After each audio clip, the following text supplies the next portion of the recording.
What is up, you guys? Welcome to another incredible episode of the Explain It podcast. I'm your host, Stephen Hunt, and you can probably tell that we are missing a host today, but we have an incredible guest, Yeah. Mr. Jeff Smith. I'm Ingryd. I am Jeff Smith.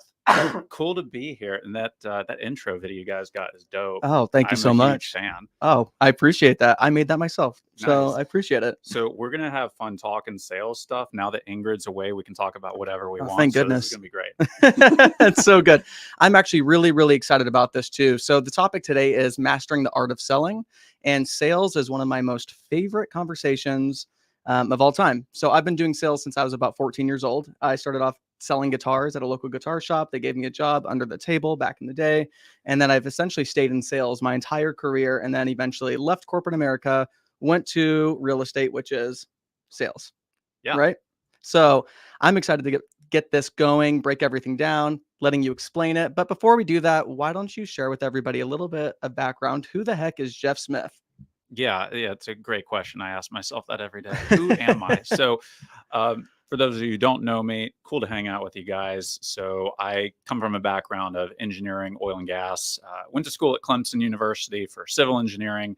Found myself moving out from South Carolina to Texas, which, oh my God, it's so far. I'm halfway across the planet Yeah. already. I couldn't believe it. I thought I was going to stay in South Carolina.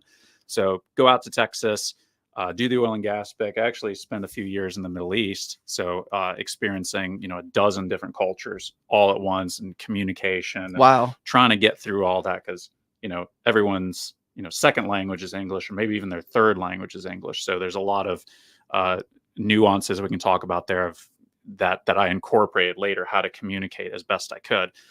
And then when I got back, I said, hey, I think I got some more fuel in the tank here, because I was now in the office. We were writing proposals. It was not really sales, but like ExxonMobil would wake up one morning and say, we want to build a refinery. How much will it cost us to do it? And so my job was to run the estimating, the proposal really of how this was going to work. So not really face-to-face sales as people normally expect. But anyway, decided to get into real estate, bought a couple of fourplexes, did some fix and flips, and then eventually found my way to land development, which really is where my passion is. But along the way, I realized something really important in this whole real estate journey. I suck at sales. I was terrible. Yeah. It was awful. Here's how bad this got. And I've told this story several times. My first land deal, which is part of what sparked all this. Here's how bad this was. I knew what the buyer wanted to buy the property for. I knew what the seller wanted to sell it for, and I had no idea what to do.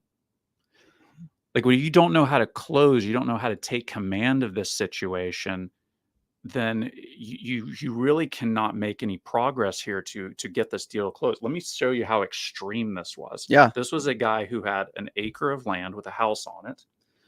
And I had gone to this seminar, and they talked about selling to builders. So I was like, I'll be darned, there's a developer within a par 5 of this thing. Let me give him a call. And he answered, said, yeah, I would be happy to buy the acre. What do you want for it? And I was like, dude, I honestly, I have no idea.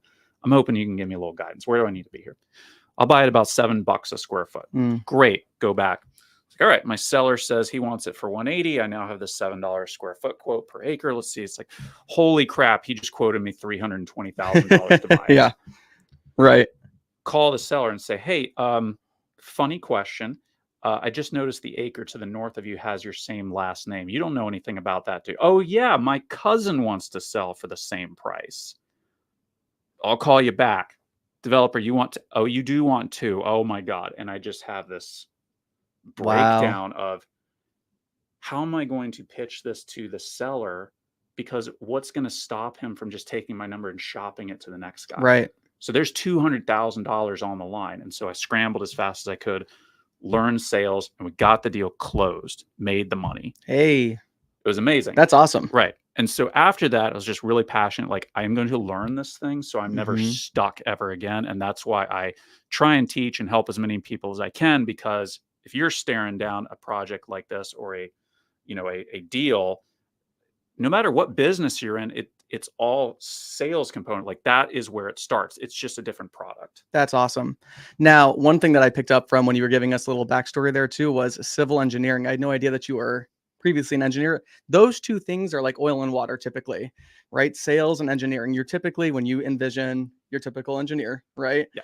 it's maybe a little bit more introverted, somebody who's very technical in what they're doing. And then salespeople are typically going to be very extroverted, outgoing people because it was just an easy thing to them. It wasn't hard to get into sales for that. What was that transition like?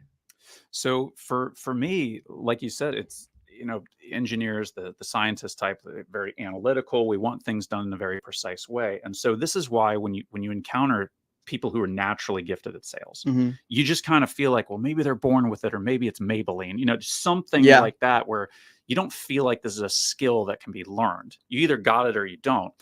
And so, my brain looked at it and kind of said the same, like I'm okay with talking with people, Right. but I'm not going to be as good as this. But I finally read a book that is like, it's like the sales Bible written for engineers by engineers. Oh, really? And it was this book, and a lot of my content is based off of this. It's a book called Spin Selling. Spin Selling by Neil Rackham.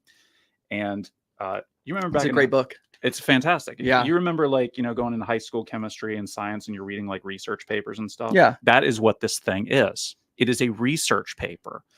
And so it finally could break down, here is how these salespeople are effectively doing this. Here is the process, the framework you can map out. And I looked at it and go, I have the blueprint now. Yeah. I don't have to guess at this and let my intuition take over. I can actually craft the path on each one of these sellers. And so that's what I've been able to teach and coach. And people have been able to say, oh, okay, I can use this instead of having to guess at it. So you took an engineer's approach to getting into sales, is what it sounds like. You were able to get what your workflow is going to look like, what your guide's going to look like, how it's going to be broken down, so you can strategically take action on this, from what it sounds like. Yeah, exactly. Just learning how to think through this process. Yeah. Oh, that's so awesome. Okay, so with that said, having the framework still doesn't make you good at sales necessarily, right? So if you understand, okay, here's a discovery process, this is how it's going to go. What were the next steps for you then too? Because it's not just what you're saying, it's how you're saying it, right? So how are you at that point developing that side of the skill set? Because sales is really split into two different skill sets there for me as well. You have the art of mastering human behavior, which is very, very crucial. And you do that a lot by how you're guiding the conversation and what that looks like. But again, it comes down a lot to what you're saying. So how are you developing both of these at the same time? Because that's a challenge to do. Right. And so a lot of it starts off with what your identity is as a salesperson in any industry that you're chasing after. And so I use this analogy a lot, and I'm going to be talking about it on Friday at the Arizona Power Hour. So if you're out in Phoenix, come hang out with Eddie and Tyler. It's a great showing. So here's the idea. This is known as the wholesaler identity crisis, where they say, I want to wholesale this deal, but I don't want to tell the seller what I'm doing. And maybe I don't even want the buyer to know what kind of fee I'm making. We call this the wholesaler identity crisis. They're not sure what their position is or what they can say their position is. And so I rewind this and I say, look, let's just start from the beginning of who you are. Who is the salesperson that everyone universally hates? It's going to be the used car salesman. The used car salesman. That's the one who comes to our mind. Right, wrong, and different. We all have a mental image when we hear this. Now, here's the second question. Why do we dislike this person so much? Because they're pushy and they're going to try to pressure you into something that maybe you don't want to do. 100% spot on. Couldn't have said it better. You feel like they're trying to push you into something you didn't even want. Hey, dude, I'm here. I want to buy like a really good pickup. I know you're in for a pickup, but that pink polka dotted Corvette over there looks really good on you. And you're like, what is going on here? Now, flip side of that coin. If we know the person that we universally don't like, who is the salesman that everyone universally respects? The quintessential salesman is the consultative salesman. It's the person that's discovering all of your needs and guiding you to the right solution, but not pressuring you into the solution. Excellent answer, bookworm. But for those of us who don't see that, here's one that we've all encountered before. The salesperson that is most universally respected across the planet is doctors. Doctors are the most universally respected. Why? What are they selling you? They're selling you their knowledge, their experience, their wisdom, their ability to diagnose problems and prescribe you the right solution. Now, we're not going to get into like, well, they're bought and paid for by the pharmacy. Like, put that aside for a second. The impression you have is that the doctor is more interested in understanding you and your problems and saying, I know exactly what you're dealing with. I've asked the questions. You've explained to me your pains. There's pains here that you didn't even know about that I know. and I've helped other people. Here's the treatment plan. Here's the surgery plan. Do you want it? So let's back it up for a second. Are you telling the audience here that doctors are salespeople? I'm 100% saying Doctors that. should have a sales skill set? Absolutely, they should. And in fact, they're trained to. Otherwise, they can't diagnose problems. Love it. What about other industries? What about lawyers? What about engineers? How far do you think everybody should have some form of sales skill set? 100%. The key is about the questions that you're asking. So in spin selling, what Neil Rackham was identifying is that the people who are really succeeding in sales were not necessarily the ones who had magical rapport or super duper closing lines. It was their ability to ask really good questions to understand the pain Mm-hmm. and then the consequences of inaction and the benefits of taking the action. They could let the seller, or not the seller, but they could let the client come to the conclusion on their own that, hey, this guy, Steve, he gets it. He gets it. And a matter of fact, he knows how to solve this problem. And he's right. This thing's going to get worse if I don't do something about it. Mm-hmm. This is worth the dollars, the plunge, the risk, whatever it is. And so for every industry out there, your client has some problem that needs to be solved. Otherwise, there's no transaction. So as you're talking about like a lawyer, an AC repair mechanic, whatever it is, you need to be able to ask enough questions to truly say, hey, I've diagnosed the disease that you're experiencing and I can put an end to it. Yes. The art of the discovery process is the most important part of any kind of sales conversation. I trained the crap out of that when I used to train in corporate America. I'm like, nobody cares about being a closer. In fact, I hate the word closer. Let's get the word closer out of our vocabulary. I think it's an icky word. I think it sounds like a used car salesman. You're going in to try to sell somebody something that they probably don't want, and you're considering yourself a closer. The only person you're helping, if you're labeling yourself a closer, in my opinion, is yourself, because you're stroking your own ego that you know how to close a deal and that you know what to do.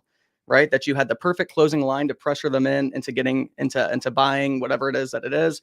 Now I get it. It can be softer. You can have a softer approach to what closing is.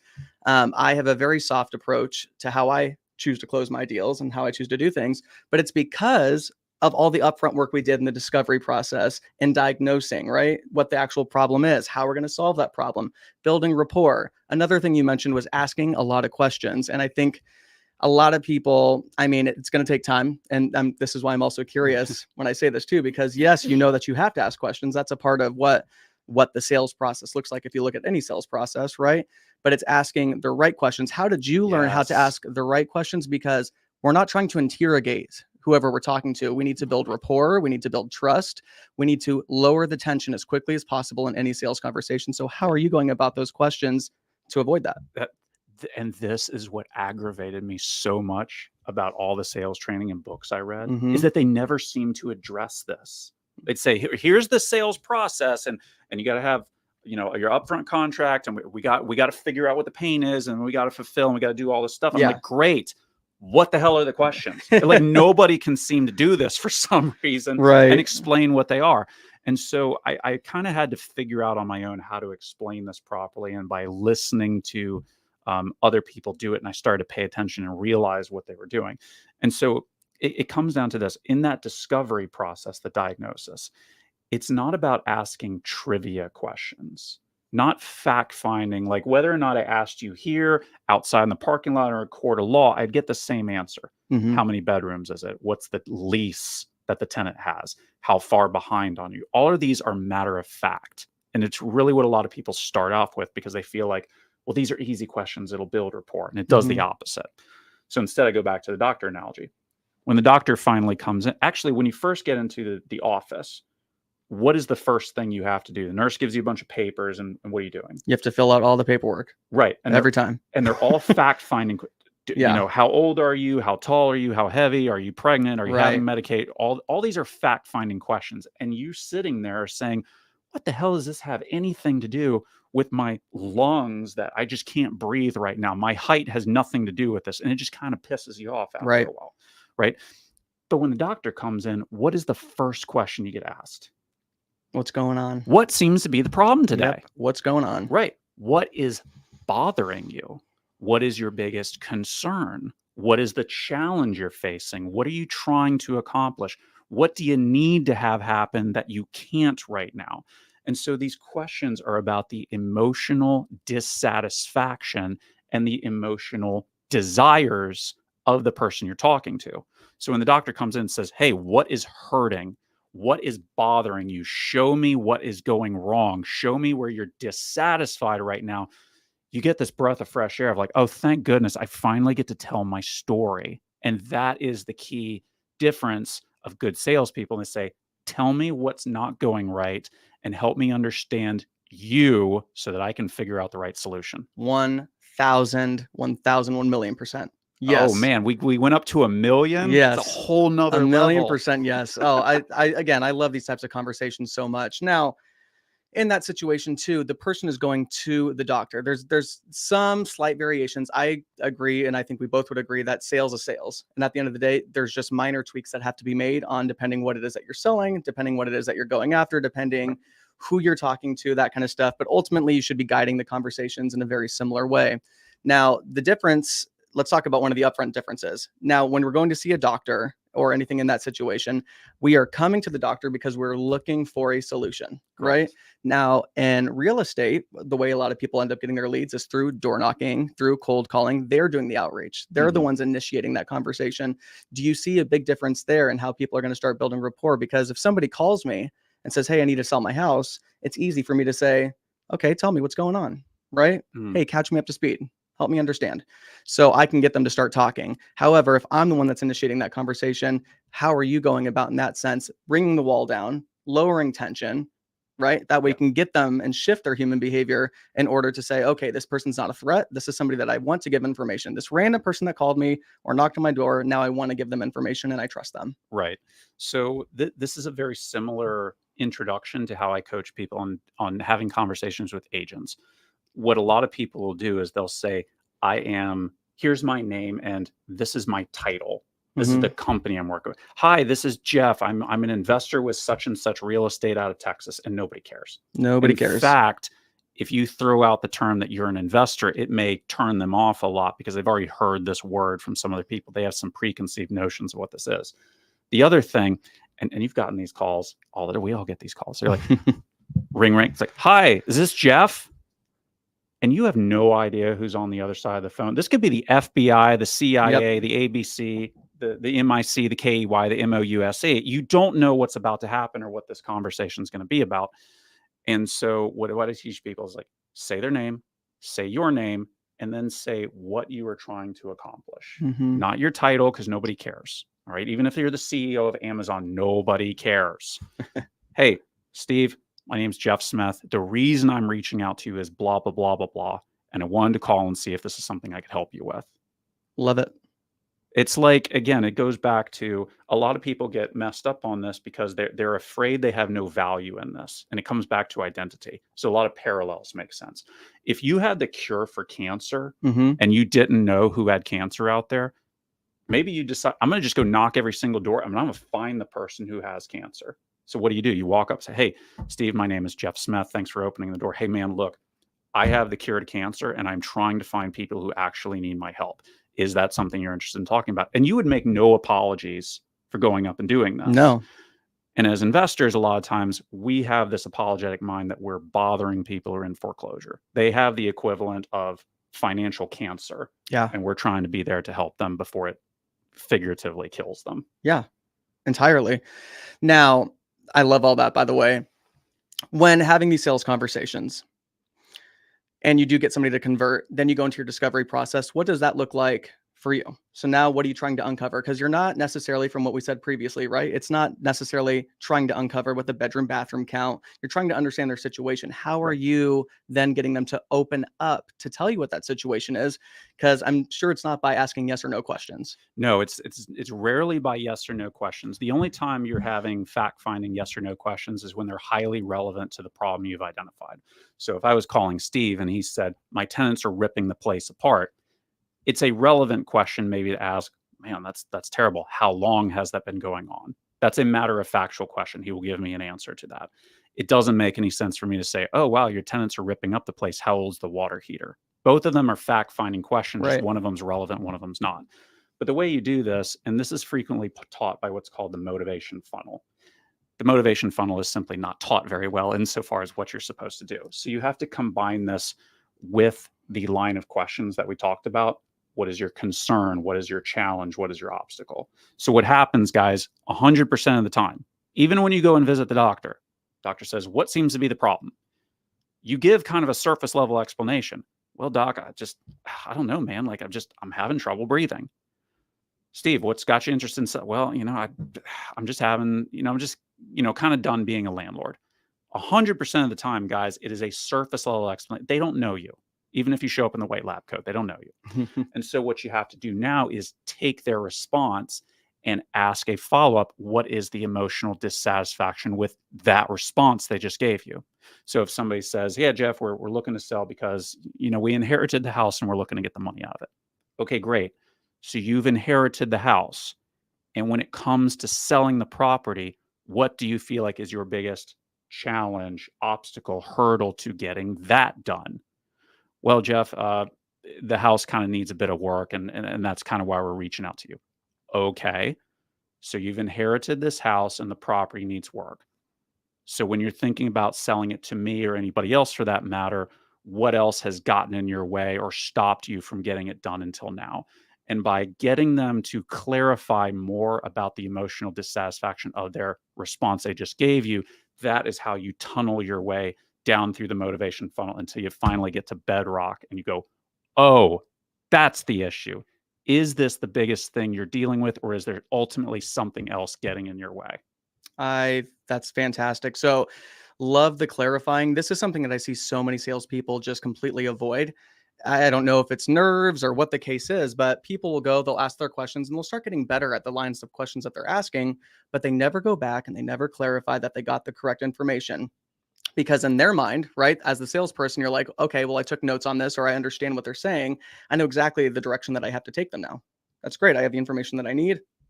But the difference is when you sit back and you clarify, okay, so you said that you have two broken windows, this and this and this, right? Okay, so you said this. I just want to make sure I got this correct. And you're constantly clarifying. It shows the seller, it shows the prospect, whoever you're talking to, that you're listening to them. And what does that do? That builds trust and that builds the fact that you care because you want to make sure that you got it right. You fully understand their situation. And when you'd be shocked for people that don't do this, how many people, when you're clarifying this, people will back up and go, well, actually, no, that's not all that's going on. I actually, there's a huge leak upstairs too, and the roof's collapsing. And, I didn't want to say that before. Right. So just by re-clarifying, sometimes they want to build on it because now you've given them something to build off of. Yeah, exactly. And it's the same thing. Like I keep coming back to the doctor analogy, but the more that you speak with this person and the more that they realize that you get it and you're asking good questions, the more they open up. This is why you can get on a call with somebody and they'll say, man, Jeff, I just spoke with this person. They say they've inherited the house and that's all that's going wrong. And I call them and I ask the good questions. I go, dude, you didn't realize that they're facing down a foreclosure and they don't have money. Mm-hmm. It's not just about inheriting the house. It's this rest of the stuff here. And you only get there by asking good questions. Being able to replay like a recap essentially to them too at the very end, you're clarifying throughout the way because one of the other reasons too is to keep them engaged, right? So I always try to make sure, does that sound correct? Everything that I'm talking to you about, did I miss anything else there? Let them continue to build off of it. But when you get them to then the very end, you clarify, you can then at that point clarify every single pain point and stack the whole thing up together, right? Is that something that you're also doing? Oh yeah. When I tell my students, like when you get to bedrock, this is where you as the salesperson, you think, okay, I think I understand what has happened. I think I've got the full story. And then I'll repeat the entire. So here's what you're dealing with and blah, blah, blah. And this is ultimately what has gotten in your way. Is that everything that you're dealing with here and you're concerned about? Or is there something else that we need to be aware of? And if I've done my job, 90% of the time they'll say, yeah, nailed it. Like that is literally everything, stuff I didn't even know. Or even if they come out and say, well, there's this one other thing, I've still done my job because we're continuing to probe deeper into what's happened. Love that. Now that you have the problem, is this when you go, well, boy, do I have the perfect solution for you? Is that what you move to next? Or yeah, 100%. Like, all right, dude. So here, take these 2 Tylenols, call me in the morning. Yeah. We're done here and I'm moving on. So now it's a question of, okay, so now we have the problem.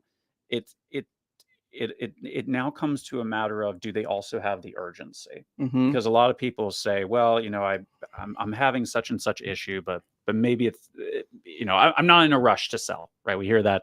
I don't remember the last call that Yeah. I had where somebody said, Maybe I in need to 2 get this done. months. It's It's that. always this period of Yes. time, which is okay because this is how you build up your pipeline. And eventually you do have people where the urgency is ramped up. But now you have to start asking questions of, hey man, like, what if this doesn't get taken care of in the next 30 days? Like, what happens? Mm-hmm.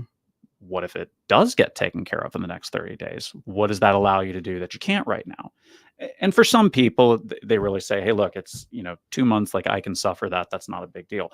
Somebody maybe who's in foreclosure, or maybe somebody who's struggling with income at work, they're going to respond and say, yeah, dude, you're right. I can't actually stand this for 2 more months. And that's how you start to ramp up the urgency.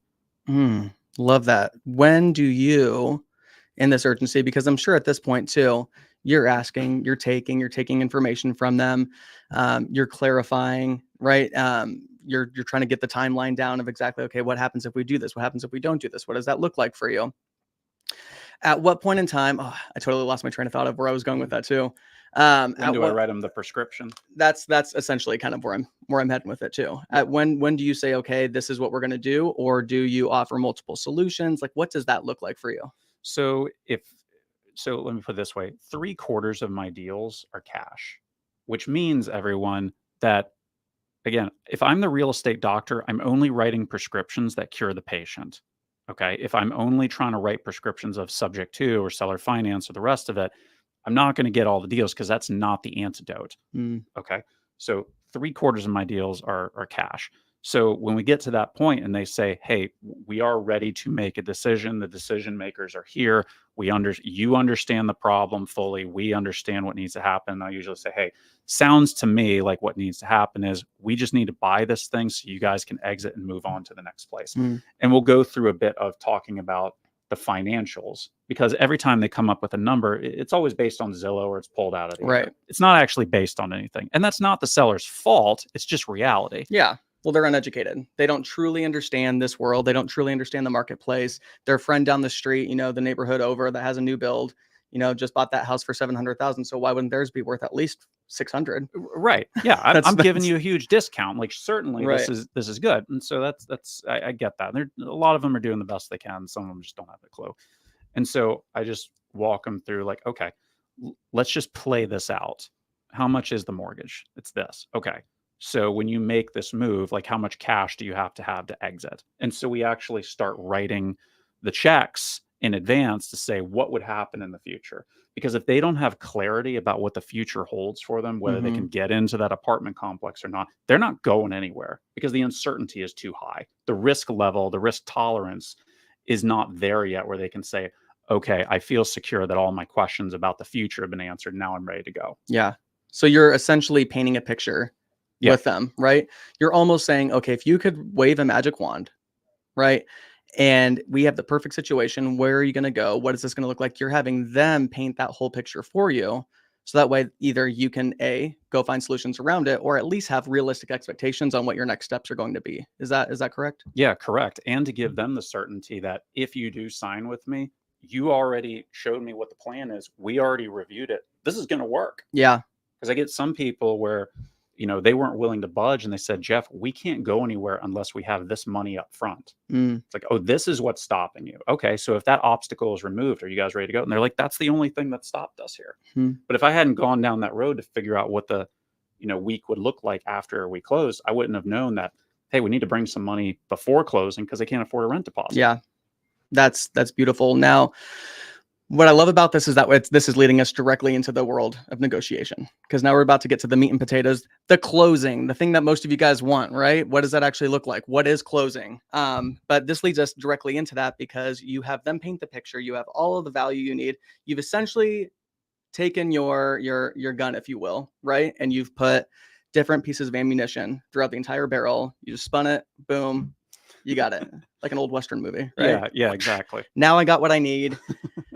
Now, are you just going to throw out a price at them? And they're like, okay, well, I can give you $200,000 for this property.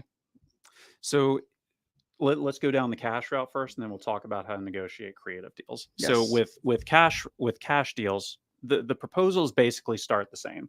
We make sure that we have all the decision makers in place and all of their questions and concerns have been captured. Because if I've been talking with the gentleman of the house, but the lady of the house has not been able to participate yet, she's going to feel left out, that her concerns weren't addressed. And it doesn't matter what I say, if she doesn't feel heard, she's going to say, I don't feel She'll good nix the about deal. this. Right. And vice versa is true, and which has happened on certain deals. So I always make sure that before I'm pitching a number, have I gotten all of your concerns Is addressed? everything lined up? Love that. So how long, just out of curiosity too, for context, because what I love about this is that we have gone through a discovery process. We've clarified. Look at everything we've been talking on this podcast now for half an hour. How long do these conversations usually last before we're even getting to a number? Because a big mistake, especially in the wholesale world, especially in real estate, agents, whoever it is, big mistake I see people do is they lead with the price. They're already talking about money right in the beginning of the conversation. You've had, if we were to say this was the conversation, a 30-minute conversation so far, right? Where you've not even once touched on what the price point's going to be. Yeah, I mean, and that's for the simple reason of I'm qualifying this lead. To be more specific, I'm disqualifying them. Like, is this somebody who actually has the disease, if you will, that I can help them with? Or is it just a guy who stormed in the clinic hoping to get a dose of the good stuff? And I need to get that person out of my system as fast as possible. Oh, that's so good. It's something that I wanted to highlight because people don't take a step back and look at this. The way that Jeff is doing this is that he is guiding the seller to release as much information as possible, be a trusted advisor in the situation. And he's saying as little as possible. Notice that nothing that he's talked about has talked anything about what Jeff does or the solutions that he's done to this point in the conversation. It's only identifying what's going on with the seller. How are we going to be able to help you? I need to know all this information, but we're going to do this in a way that feels like we're having a conversation like we're friends. That way we can bring the guard down. We can have a more realistic conversation when we do get to the numbers, because at some point in time, price is going to come up. But what you're doing in that meantime is you're building so much value on the front end. That way, people aren't necessarily worried about the price quite as much. Money's always going to be a factor. I understand that. It will always be a factor for people. But at the end of the day, people don't make decisions based off of the price points that they are purchasing or selling on. That's not what people are making most of their decisions based off of. It's the way that you made them feel. And the way that Jeff is making people feel right now is that they're heard, that you understand their problem, and that you're probably the guy that has the right solution for them, which I'm sure eliminates 90% of the competition in the wholesale space that you're dealing with.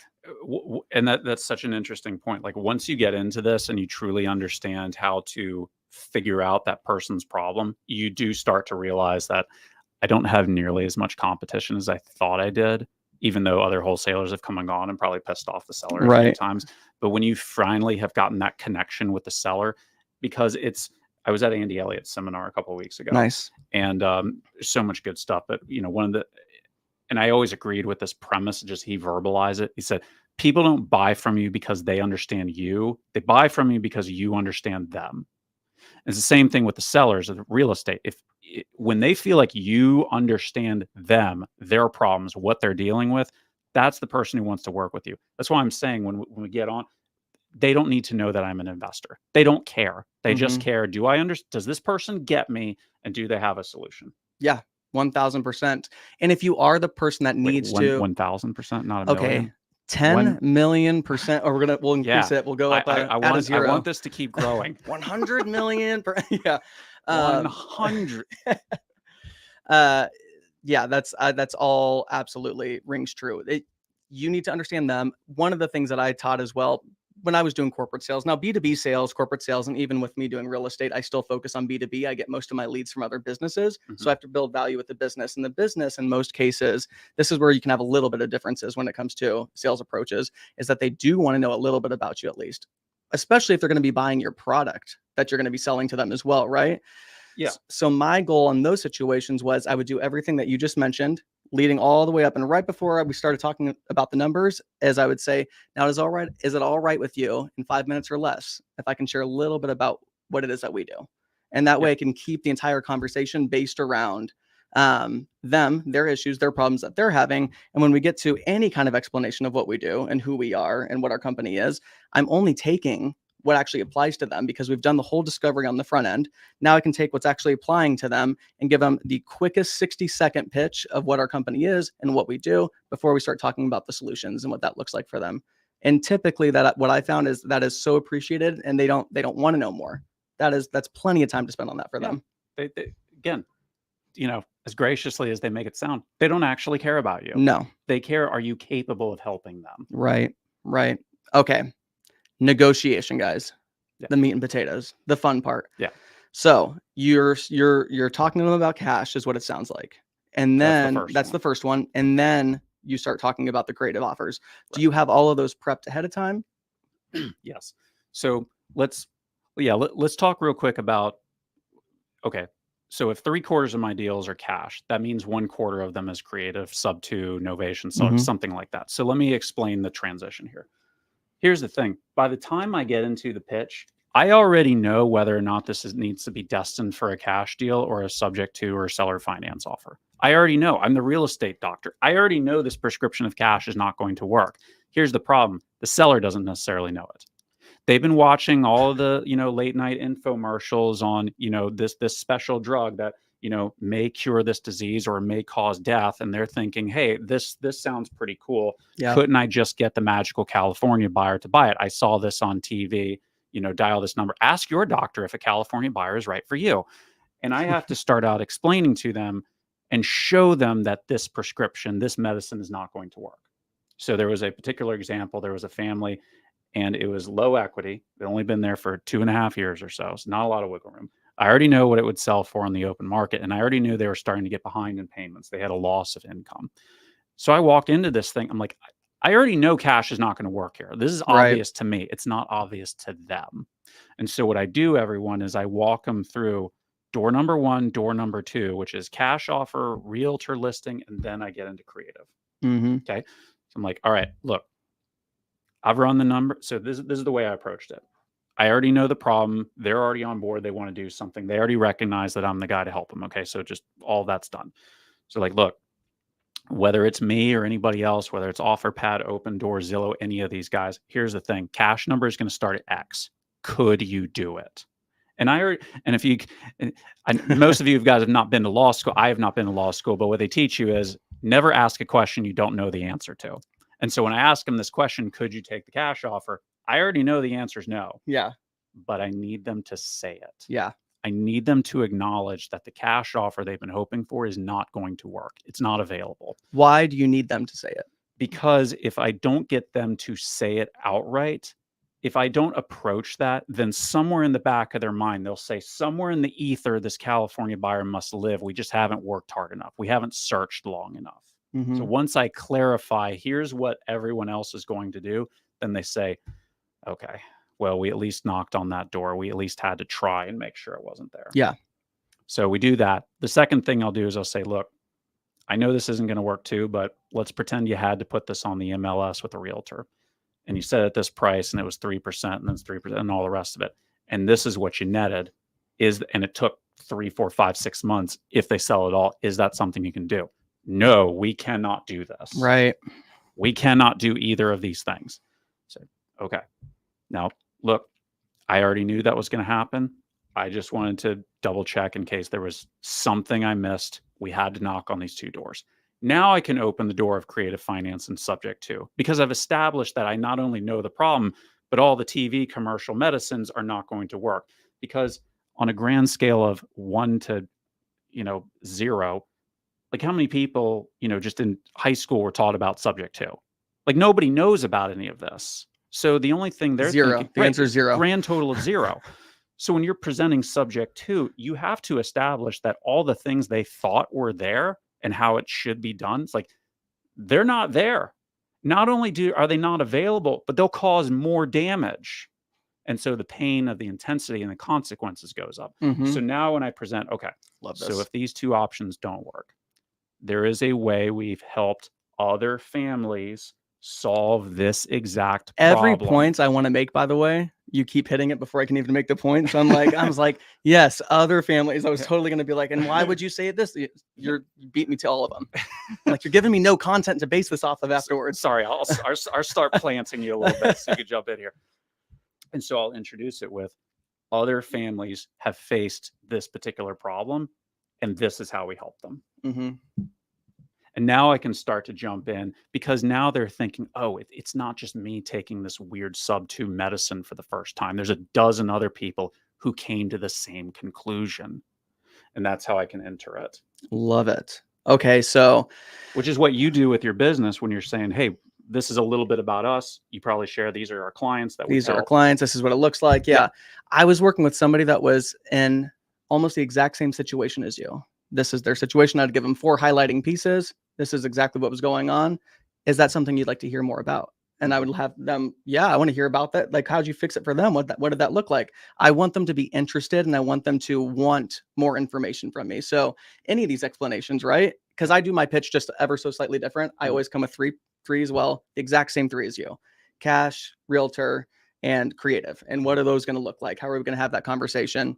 And I let them make the decision based on that. But I do love your approach to this too. And it follows the exact same framework though. It's the same exact thing.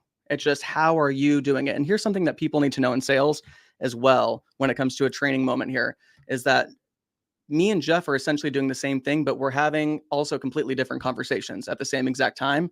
We understand the guide. We're going all the way back to the beginning of this podcast when Jeff was saying, this is what I figured out. I used my engineer brain to read this engineered version of sales, and it made more sense to me. I have to have a guide on where I'm taking them. So when I used to train people in sales, I'd go, you can't move to the next stage unless you've figured out these 5 things, for example, right? We're in the discovery process. And I'd only put one word: what, time frame, who, how, right? I'd put single words like that, and I would train just on those single words. What's the purpose of these single words? I'm like, the reason why I'm not giving you a script is because I need you to sell it or talk to these people like Jeff would talk to these people. You are not going to talk to these people the way that I talk to these people. I'm never going to talk to these people the way that you're going to talk to these people. Right. So why would I train you to talk to these people in my way of talking? It's not natural. It's going to feel calculated. It's going to feel forced, and it's going to feel pressured. Have a genuine conversation and just know where you're guiding these people to get the result that you're actually looking to have here. Yeah. Right. Yeah, exactly. And definitely those first words help, the what, the how. People still get screwed up a bit because they'll say, well, okay, what is the bed bath count? Yeah. How is the bed bath? Who is the bed bath? Now, I wouldn't ever just throw somebody to the wolves and be like, here's your list. And they're like, what? Off you go. How? And they're like, how what? You're like, I don't know. I don't know what the rest of the question was. It just says how here. Yeah. But this is where a lot of people get conflated. They say, well, it's an open-ended question. Surely that's the answer to this equation. And it's like, no, it's not. This is why you combine the open-ended with what is the concern you have, what is gotten under your skin. And I'm throwing out a lot of these little key, like, emotionally triggering words, because they elicit the right response. But for any of you guys who are watching, like, take those words that I've been putting down here and go grab a piece of paper and literally write out like other words you would use to do kind of the same thing. And that's how you start crafting your own questions. That's how you start crafting your own language and your own tone. So you're not just being Steve or me. It's so crucial to do this and understanding your own tonality and how you're actually communicating with people. It goes for anything inside and outside of sales. It goes for leadership. It goes for, if you want to be able to change human behavior, if you want to be able to make an impact and persuade people at a very high level, you need to be aware of how you're actually coming off. You should be recording your sales phone calls, listening to the way that you're talking. Is that how you would want to be talked to? The language that you're actually using when you're doing this. Notice how Jeff, everything is calculated down to a point to get to the actual solution that he feels is the best solution for them. He has a good solution, he has a better solution, and then he has the best solution, right? That's exactly how I like to do my approaches too, is I have a good, better, best option. And I always show them what the end result of that solution would look like too. You could go with the cash offer. That'd be good. And I use words like that, right? That'd be good. And that's my tonality. That doesn't sound exciting. Right. That'd be good. That sounds I'm not saying it's bad. Yeah, but that's good. It's fine. And then we have this option, which is definitely better. Yeah. It's definitely better than the first. And then you have this one, which ultimately I'm confident that this would be the right solution for you. Yeah. But outside of that, which one do you think would make the most sense for you? Yeah, exactly. And then they're like, fucking option 3. Duh. Yeah. Like, why would I pick the other 2? Right. But I never said they were bad. Yeah. And that's the ideal version when the client comes to the conclusion on their own, whether it's that business you're selling to or the or the property owner comes to the conclusion on their own that I have these solutions. They directly line up with the problem that I need to have solved. I'll choose this option. Yeah. Do you feel how often do you feel you're getting people to that level to where that you feel like they made the conscious decision and didn't feel like they were being walked into something that maybe they didn't know about? So it all comes down to the intensity of the problem they're having. So if I'm dealing with somebody who's a landlord and they're just kind of tired of it, that person is not, it's not that they won't do a deal, but they're just going to kind of hem and haw and about it and just, I'll do this deal. Can you make it a little bit more? They feel like they need to fight a little bit harder Yeah. for what they want. When it's somebody who is in a position where the pain level is so high and they know they can't go on anymore, that's the person, as long as you drive them to these options won't work, this option definitely will, then they're saying, oh, good, you found the path for us. Thank you. Like, let's go. Totally. And I love that you brought that up too, is it's the different types of sellers that we have within real estate. Right. And I know we're talking about sales as a whole here, but obviously with a little bit more emphasis on real estate, whether you're a wholesaler, whether you're an agent, whatever it is that you're doing. Love the landlord side of this, because you are going to run into these people where they think they know more than you. They've been doing this for 20 years. They have 20 houses. They're all shitholes. They'll tell you. They're slumlords, but who cares? They'll tell you they have the right answers. How do you handle people like that? Because we just covered everything that we talked about just now, covered I'm going to say the less educated, the non-landlord person. Yes, you're still having similar conversations, but we've covered how to guide that person into making a decision, and showing them, somebody that's completely uneducated when it comes to the world of real estate, how this works. But now you have a landlord that thinks they know more than you, that wants to get a certain price point out of this. What's the difference with that conversation? So the difference with those conversations really is you have to intensify the consequences of them sticking with their guns. And so it's not enough. I can't just tell the guy. There's one example I remember. This guy, I would call him all the time. He says, yeah, I have this lot. It's in Houston. And every year I can't get it sold. But, because it's not sold, I raise the price every year. I'm like, well, I feel like the writing's on the wall here why this isn't working. And I gave him an analogy. He's like, listen, if my house is worth 300 grand and I tried to sell it for 350, I'm not punishing anybody but from myself. But if I increase it to 400 the next year and my house really on the market is worth 350, who have I screwed over in this whole thing? And he just could not wrap his mind around this. And so this went on for years, and I never did the deal with him. But the point is that those kind of folks, it doesn't matter. Like, you just follow up with them as long as you can until the pain that they're experiencing is just too high, or a life circumstance has changed. Totally. I was never going to change his mind. But for the people who are getting there, the only thing you can really do is you ask them consequence and benefit questions to help them come to the conclusion that the pain is not going away. The pain might actually get worse, and potentially it's keeping them from a new goal. So I might say, this landlord, like, look, I understand you want this much money. I hear what you're saying. Not that, and I'm not agreeing with it. I'm just saying I've received the data you've put out here. But what if you hold out on this price for another year and we're having this conversation again in 12 months? What if we're having it again in 6 months? Now, a lot of times the landlord, they'll push back. It's like, well, the market will have appreciated and blah, blah, blah, blah, blah. It's like, yeah, but what if you try to increase your price next year because it appreciated and you're still in the same position? Like, what if it still doesn't happen? What could you be doing if, I'm not asking you to just take the loss of the battle. You're not losing the war here. But what if you see this instead as a strategic withdrawal, so you could go pursue something that's far more lucrative for you? And to get them in a perspective, because most landlords think if they sell at a discount, they've lost. Right. That's what their problem is. And so if you can try, those are the only times I've really had success with them, when they finally understand that it's not a loss, it's a repositioning, then they'll loosen up. But yeah, landlords in general that's tough nut to crack. They're tough. Yeah. I feel like I've had the most luck with landlords is when I can let them be the expert and almost try to teach me a lesson. And then I can add to it, and I try to poke holes, right? I do it in a very kind way.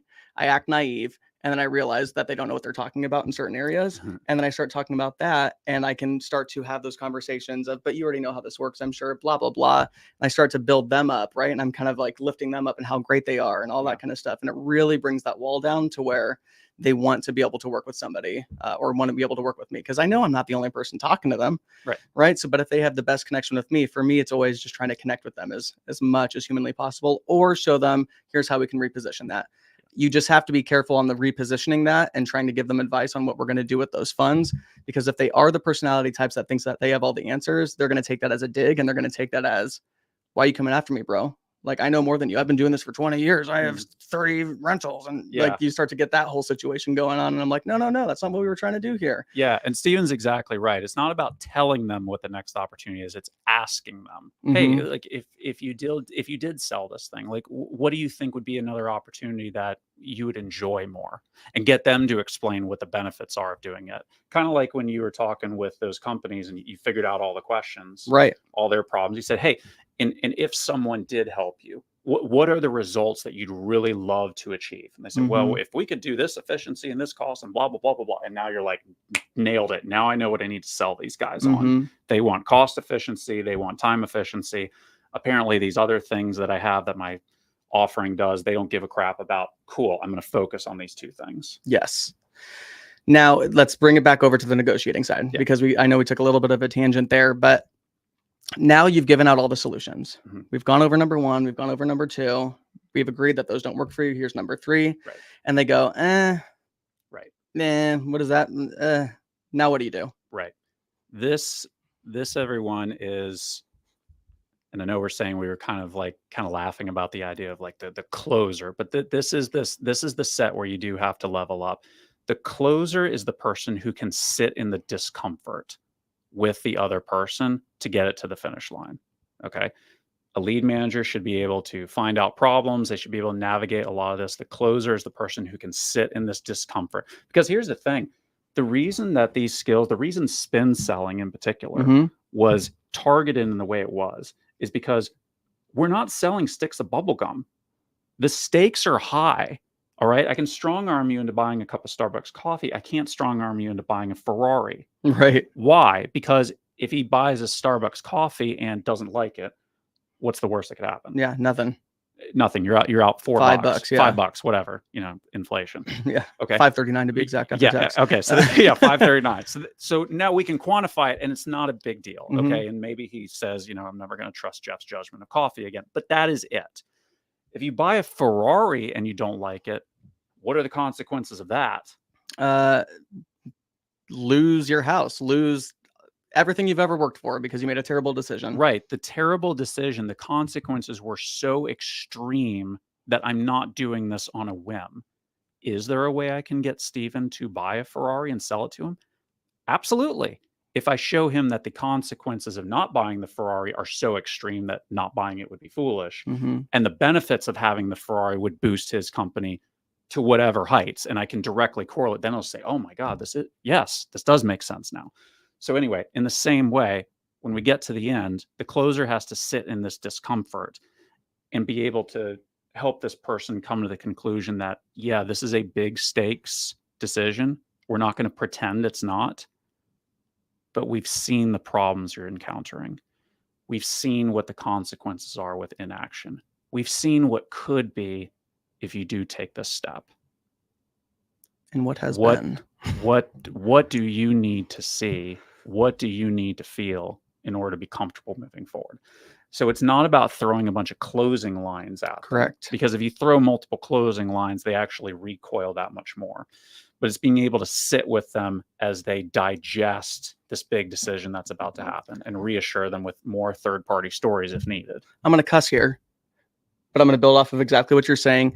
I'd go as far as to say 40 to 50% of being a fantastic closer is learning how to shut the fuck up and just sit there and be okay with being uncomfortable altogether for more than 5 seconds at least, right? And count that 1, 2, 3. That feels like a minute. You know what I mean? When you're sitting there and you're in an uncomfortable position where somebody has to make a decision, right? And you're letting them sit with their thoughts. You're not sitting there continually. What I see all the time is people say, okay, this is it. Well, why wouldn't you want to do it? Because of this and that. Well, what about, well, how come if we would, I'm like, just shut up. Yeah. Just stop talking. Just sit there and sit in silence together. I've had people say, sit there for a minute and at the end be like, are you still there? And I'm like, I'm still here. I just letting you go through it. Didn't know what direction you wanted to go. Yeah.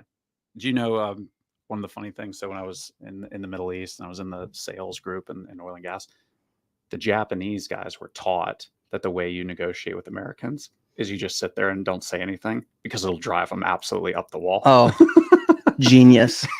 And it does. It drove us bonkers. So the only way to counter it, because what they thought was if the Americans are coming in to visit Tokyo or Kyoto, wherever it was, is that they knew like these guys are going to be on a flight on Saturday. So we're just going to delay, stall and just not do anything until like Friday after lunch. And then we'll kick it into high gear because they're going to want to close the deal. So the only way the Americans are going to really do it is we just tell them like, yeah, we're leaving on Saturday, because then what happened, they would tell their bosses, we're going to get this thing done. And then we pull a fast one and be like, no, we're not actually leaving until like next Wednesday. Oh, that's and then they'd scramble. It's genius though. Yeah. But but anyway, it's amplifying what Steven's talking about. Let silence do the dirty work for you. And be okay that just when they're not saying anything, that's actually far better, because it means they're truly seriously considering it. And as long as you can wait through that discomfort to the end, when they start talking again, you're actually in a much stronger position, right? If you come out and say first, like, hey, how does that make you feel? Their reaction is recoil. So you just need to let them digest it until the end. And I'd say 70% of the time, they'll come back and say, well, can I get a little bit more? Can I get the employee discount? Can I do something? All right. And so what you'd really do in this point as a negotiator is you first need to hold your ground. So if you're trying to buy somebody's house and you give them a cash offer, like 170 we'll buy it for. Wait. Oh, can I get 175? Your answer shouldn't be, well, how much do we need to do to make this a deal? Can you meet me in the middle? Your first answer is hold your ground. It's like, hey, look, if I could pay you $1 million for this house and get it done, I would do it. But at 170, all these problems that we've talked about and the solution you're working for, it's done, and it's confidently done. And I would say probably the vast majority of people, when you hold your ground the first time, they will go your direction. If they still need to feel like they won, that they squeezed every dime out of you, you can do that. That's why you don't start with your maximum allowable offer. Yeah. So if your maximum allowable offer was 180, you might start at 170 because you have a little bit of room to come up. And then you just give them that feeling of like, oh man, Steven's going to kill me. But if I could squeeze another $3,000 out of him for the closing costs, does that do the job? Yeah. Just get every dime you can. Okay. I'll go talk to Steven. Mute. Hey, Steven, I'm going to get this deal locked up. Can you get our TC over here? Yeah, cool, dude. Hey man, it was a bloodbath, man. Steven, beat the crap out of me, and I lost a couple of teeth. But we're gonna do 173. The old fake. Let me talk to my manager. We all do it. You got to do it at sometimes too. I mean, the car salesman guys do it. They go over there and like, it's a strategy in itself, you guys. It's something that actually, if you do act like you're talking to somebody else, anytime you bring in a second person into a sales conversation, actually studies do show that your conversion ratio does go up because they feel like there is more authority. Somebody that you've gone the extra mile, you've gone the extra step to make something happen for them. Right. It can sound sleazy if you just read about that. You're like, hey, here's how to pull one over on somebody. It sounds like almost. You're like, no, that's not the case. It's just a strategy. It's just something that you do. But another thing that I love that you did here too is that you keep it extremely simple. You keep things vaguely specific, which is what I tell everybody to do. Be vaguely specific. I'm like, give them just enough information to where they're like, wait, can you explain that a little bit more? I want a little bit more of what you just said. That was a little too short for me. Like, I'm like, say as little as possible, be vaguely specific. And when you get to the end, nobody cares how the sausage is made. Nobody wants to be told what the ingredients are inside of the sausage. Nobody wants to be told all of those nuts and bolts. So when you're sitting there in silence and they come back to you, I've had this happen so many times where they just need to feel validated. And we've already created the fact that we're experts now, right? We've gotten to this point in the conversation because we've guided them. We look like we're experts. We know what we're talking about. They trust us. That's why we're at this point in the conversation. But for me, it was always something along the lines of too, is I'm confident that you're going to love it. Anytime they would give me pushback of like, I don't know if I'm making the right decision here. And I'd pause, I'd say, Carrie, I'm confident that this is the right solution for you. Mm-hmm. And that alone would set them free. And they'd be like, okay, thank you. Like that's all I needed to hear. Yeah. Not, well, if we got you this and this and this and did this on top of it, maybe if we were able to finagle it. No, we're talking about new solutions. Now you're confusing them. Now you're trying to do too much and you're losing on everything that you've already built to this point. Keep it simple. Don't try to reinvent the sausage recipe now that you're all the way down there at the end. I'm confident that you're going to love this. Let's move it forward. They're not looking for the perfect answer. They're looking for a answer. That's all it is. That's so good. Even with the, the business sales Steven's talking about, it's like, again, guys, it's a huge decision. They only get one shot at this. So even by Steven giving that little push, like, I know this is scary, but I am confident this is going to do the job. Like, people need to feel that, yeah, this is the right decision. This is it. And someone else agrees. Right.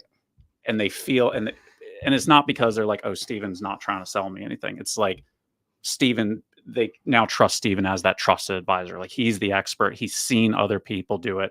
If he's saying he's helped a dozen other people with this and he's saying this is going to work for me, okay, I feel good about I'm going to have to trust. Yeah, I'll give him my trust. It's been great up to this point. Ingrid does a great job of this as an agent as well when she works with buyers. She actually loves to work with buyers because she loves helping them get through their emotions on it. Most people hate working with buyers. I probably would hate working with buyers. But she does a very similar tactic when people are trying to make a decision on a house. She go, house number 2. I mean, that one just, if it was me, that's what I would be. That's what I would be choosing. You know what I mean? She wasn't explaining anything else about the house. Well, remember, it had this and this and this and blah, blah, blah, blah, blah, and all the details behind each house. If it was up to me, I would choose house number 2. I think you guys would just love that one. And that's what she does. And she helps her buyers make decisions by saying what she would do if she was in their shoes, because it takes the pressure off of them and the decision they're making, and it puts it on, Ingrid feels this way. She knows what she's doing. If I follow her direction, I'm probably making the right decision. Steven, are you here to tell me that decisions are made by emotion and not by logic? Oh my gosh, you guys. 101. You need to learn who decisions are all based off of emotion, right? People do need to have a logical reasoning to it. Not to say that we just throw logic out the door, but all decisions will be made based off of emotion. 100%. Right? Okay, so we are past our hour mark. I want to know that, where can people find you? Where do you want people to go to learn more about sales? Because you're phenomenal at this and you have so much to educate people on. And I know there's people that are going to watch this that are going to say, how do I learn more from Jeff? Where do I go? Yeah, there's a couple places, guys, for free content. Head on over to my Instagram account. That's jeffsmith.rei. jeffsmith.rei. You can send me a DM on Instagram, send me a voice memo. Tell me where you are stuck right now. That's how I ask all my students. Like, where are you stuck right now? The other place you can find me, I do have a YouTube channel, Coach Jeff-REI, where I post not as often as these guys do, but I post about different types of content, negotiating tactics. So come on and hang out. And if there's other specific problems you're having, reach out to me directly. I can tell you about some of the other training I offer. Beautiful. Now, also, let's give it a little takeaway here too. What are the top 3 sales books that you would recommend to people? And you can't say Spin Selling as the first one. Oh, dang, man. You took it from me. I know. Well, now I don't have anything to go. The Spin Selling Field book. That was a second one. No, I'm just kidding. So everybody starts out with the one, you can't teach a kid to ride a bike at a seminar. Yep. So that's an easy one. Question-based selling is another one that kind of is pretty similar to Spin Selling. But because of my engineer brain, I just enjoyed Spin Selling more. And it's not a sales book, but one that I really enjoy because it gives you, I don't want to say it gives you permission to do this, but it emphasizes the need for continual growth. So The Compound Effect by Darren Hardy. Oh, it's a good one. It's a fantastic book. Not directly sales related, but excellent book. Chris Voss's book, Never Split the Difference. This is a really good book for other communication methods. So everyone loves Chris Voss. He does an excellent job. My personal feeling, though, is that he's really good with labels and mirrors and stuff like that. That's really fantastic stuff. Tactics you should have in your back pocket. Yeah, because not everything deserves a question. Like that doesn't always have to be your response. Right. So when you can augment kind of all of these schools of thoughts together, that's where you've made your own stew and brand. Love that. And the thing that I love with the books that you just recommended and that you brought up there is that every single one of those books is completely different and teaches a completely different way of doing everything. So it's so important, you guys. Don't just find one way of doing things and doubling down on that one thing when you're educating yourself on something like sales. Sales is very vast. It's mastering the art of communication. It's mastering the art of changing human behavior, right? So everything that Jeff just mentioned, book related wise, there's bits and pieces of every single one of those books. It's not that Never Split the Difference is now his new Bible and he's going to go do everything that Chris Voss does. No, he took a couple tactics that he saw a direct correlation into the way that he's selling right now, put them in his back pocket, and then he can use those as he needs to use those. It's not to say that you have to follow one way of doing it and that's the only way of doing it. Understand, like Jeff said in the very beginning, how is this going to work for you? How are you going to set this up and make sure that you're documenting that down?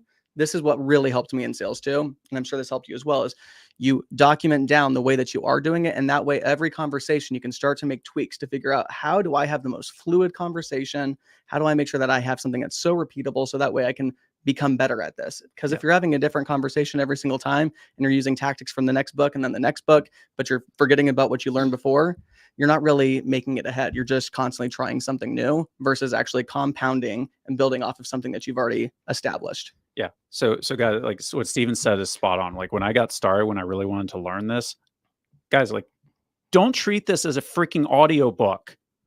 Okay. Like I'm looking at you right there. Specifically. Okay. Yeah. Don't treat this as an audio book to soak it up. Okay. Look, the way I got really good at this, everyone, was not that I listened to a bunch of stuff in the car. It wasn't even that I read the books. It's I took the time to write it down. So here's your homework. Take a piece of paper, go back through this episode, write down all those little emotional words that I talked about, concern, challenge, all the rest of it. Take what he said, those first words, the what, the how, the who, all that stuff, start writing them down. I promise you this will pay off in spades. You won't believe the progress you'll make when you actually do this effort. Okay. If you want more of this, send me a DM for my training. My students are crushing it, doing really good stuff. This is all the stuff we go over. And yeah, thank you so much for having me. Yeah, without further ado, man, thank you so much for being here. What a wealth of information, wealth of knowledge here. Really appreciate having you and excited to see what you get going on. Thanks, man. Awesome. See you soon. All right, guys, we'll see ya. Oh, I don't need to leave the studio. I have to end the stream.